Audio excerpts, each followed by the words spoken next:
It's my distinct pleasure to be your MC for tonight's event. So welcome to Urbanomics. All that to say, folks, that this is our time. This is one of the most exciting times in Winnipeg's history. There's an increasing degree of optimism that has gripped our community and is fueling a lot of this growth. We're confident, and that is inspiring investment at a personal level and at a business level, and it's very exciting to be part of. So I'm going to talk to you about a report that we put together, because when we began to look at downtown, it was quite interesting to me. And the report is actually on our website, Institute of Urban Studies. You can get to it by the University of Winnipeg's website. But we began to look at this period, 2005 to 2013, and we realized that it was a very interesting period. We started adding up the projects, and in fact, maybe some of the older folks will remember this idea too. There's a centerfold in our pullout here, a good centerfold, which lists all the different projects that occurred in the downtown. So we began to map it. And we quickly realized that there was well over 100 projects in a short period of time that totaled over $2 billion. And we started to think about that. Well, maybe we should put some context to this. Is this one of the most interesting periods in Winnipeg's history? Can we say that it's one of the most dynamic? And we thought, well, maybe we're in a once in a 100-year type of cycle right now.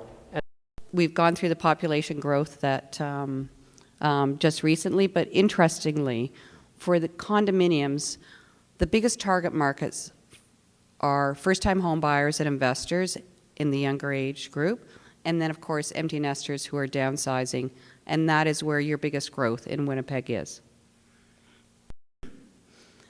Then there's the MLS condo sales and average prices in Winnipeg, which is, to me, absolutely astounding, which you just briefly mentioned. But if you look at 2003 and looking at the numbers on the side there where you're at 900 and then you're going up to 250,000 nearly for 2012, there's been an average price increase of 9 to 10% annually.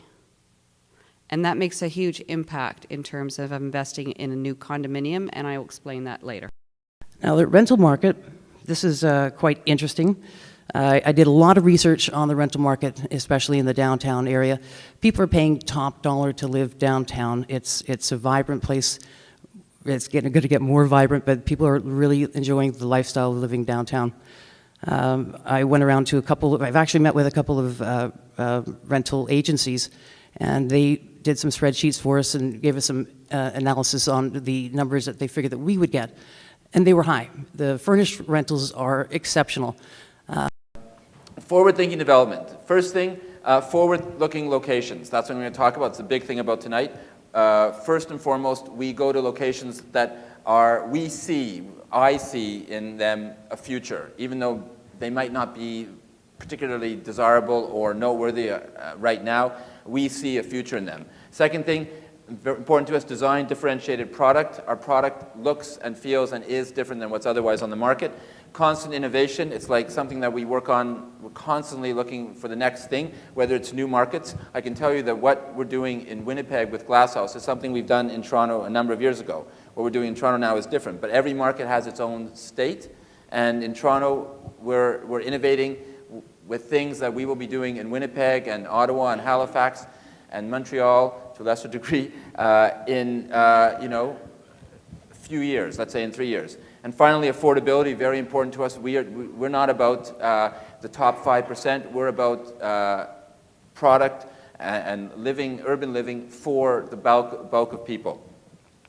I often compare what we design and what we offer to an Audi A3. It's not the A8, it's not a Mercedes, it's an A3. And it's got high design, or a Mini.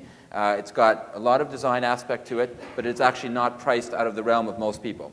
So, first thing, I think it's fair to say we're an urban pioneer. You're going to have to see some of the buildings I've done next. But we seek out locations where we see potential for positive change.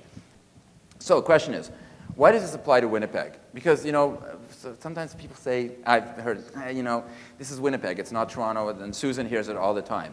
Well, my question is, why wouldn't this apply to Winnipeg?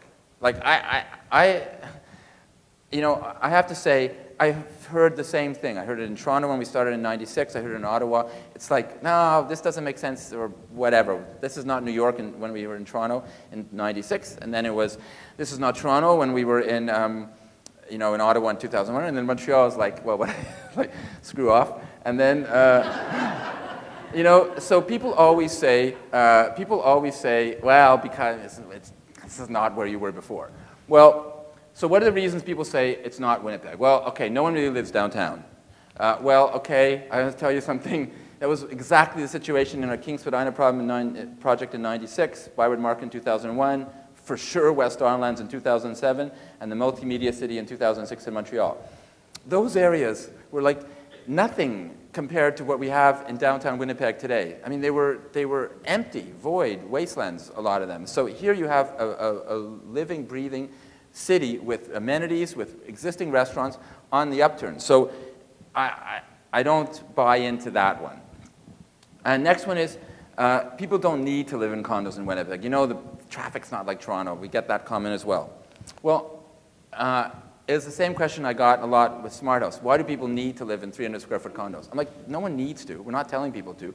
But there are people who want, a big segment of the population wants an urban lifestyle, wants this type of thing. And whether you have to live in it, like it's true that if you live in an inner suburb here or a suburb here, you can get to the office in 20 minutes, maybe. I know it could take, in Toronto it could take an hour and a half, 2 hours. But here, it's not about that. It's about people actually wanting something. And my view is that they have not been offered that in this marketplace yet. Yes, there have been condos available. But they've been relatively small, under the radar. They haven't been high-profile things the way Glasshouse is, a big, tall glass tower downtown. Those things change perceptions, and people who have been looking for that, as can be attested, because we have 80 sales already, which is, a huge, I think, a huge response to what we've been put on the market only a couple or 3 months ago.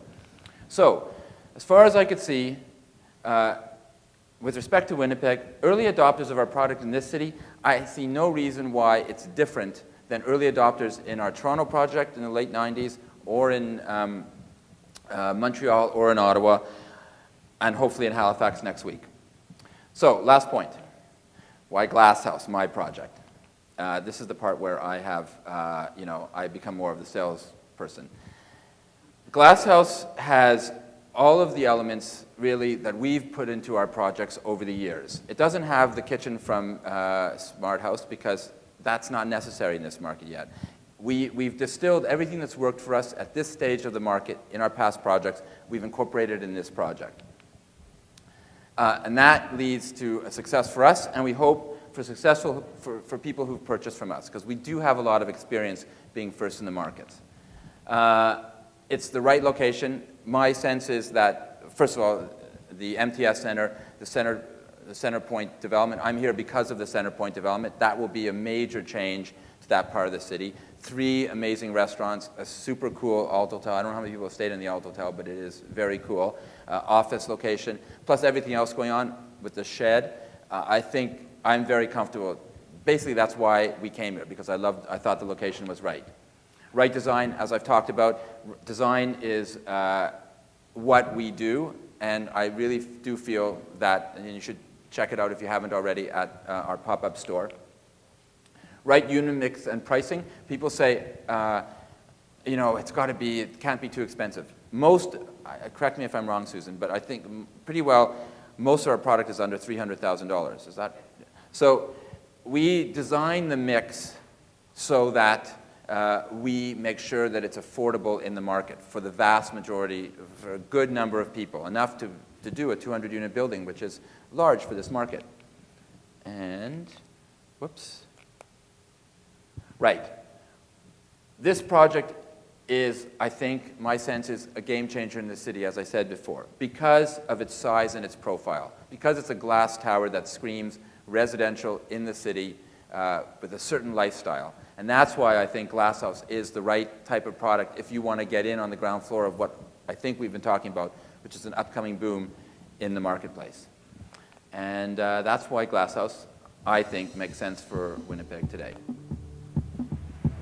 Thank you.